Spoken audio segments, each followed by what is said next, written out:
What are some of the biggest problems that can occur if you don't understand this one simple thing that every single business owner, every business association, every company needs to know right now?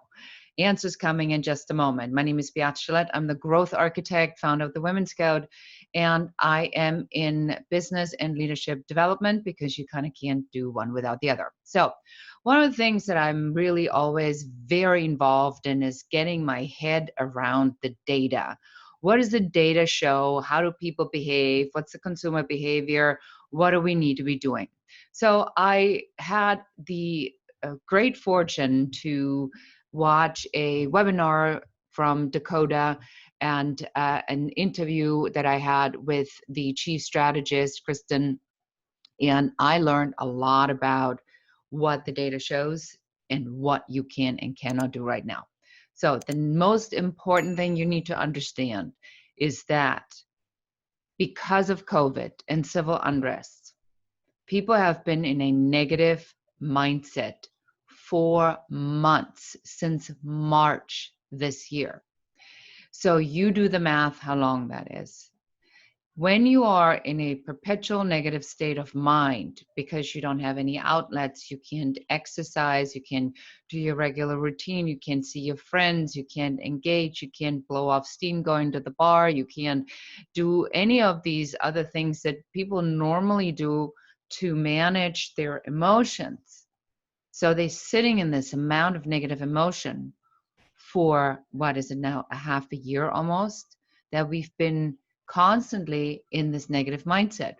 Now, in the United States, we also have an election that's coming up, and that adds more to that hostility, negativity. I mean, the language has already ever always been bad, but now the language is just taking a whole other level where people are, at each other's throat for disagreeing with them on something. So when you look at the negative emotion, what that means for your organization and your business, you need to establish yourself as a partner. So I got a letter from my bank, the Citibank, where my mortgage is, and I had missed my tax payment. I mean, in all this insanity, I missed it, so there you go.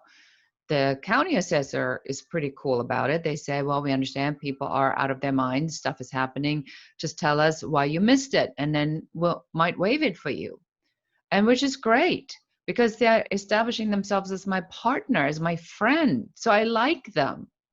And then here comes Citibank, and Citibank goes, how dare you, and you must do this, and here's the letter, and this is a first notice, and here's the second notice, and the language is aggressive and mean. There's no empathy, there's nothing. They're just jerks. So how much do you think I want to continue taking my business to Citibank? So if you guys are listening, I mean, what the heck are you thinking? Same thing, certain associations now that need to have their people pay their dues, but now people are not having the same kind of income.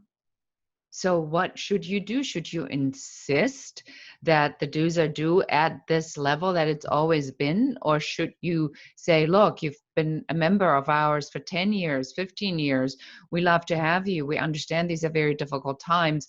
We're helping you out. So the data shows, just so to put this in perspective for you, the data shows when you fuck this up, you have a 93% of negative feedback from consumers that hate you for being such jerks.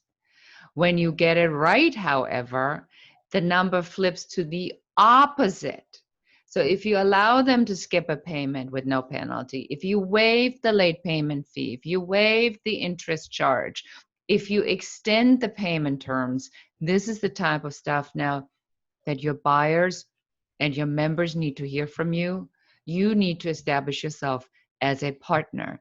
So let me know on whether or not you kind of get the concept of this and how important it is to establish yourself as a valuable partner and a friend in difficult times like this. Thank you so much for watching. This is Beat Gillette.